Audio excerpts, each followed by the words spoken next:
విద్యార్థులుగా వచ్చి ఆ పైన అక్కడ ఉపాధి అవకాశాలలో ఉండిపోతున్నారు కెనడాలో.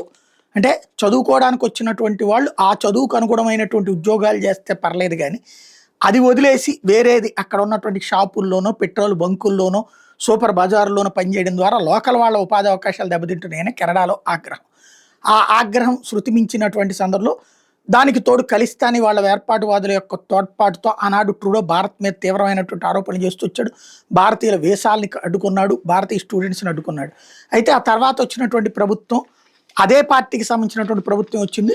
మాటల పరంగా మాత్రం మనతో స్నేహంగానే ఉంటూ, చేతల పరంగా మాత్రం జాగ్రత్తగా వీసాలని నిలుపు చేస్తూ వచ్చింది.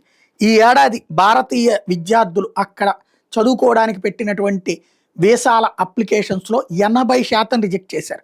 కేవలం 20% మంది, అది కూడా అక్కడ పూర్తిగా డబ్బులు ఉన్నటువంటి వాళ్ళు, అక్కడికి వెళ్ళి డబ్బులు ఖర్చు పెట్టే వాళ్ళని మాత్రమే అలౌ చేస్తున్నట్టు ప్రకటించారు.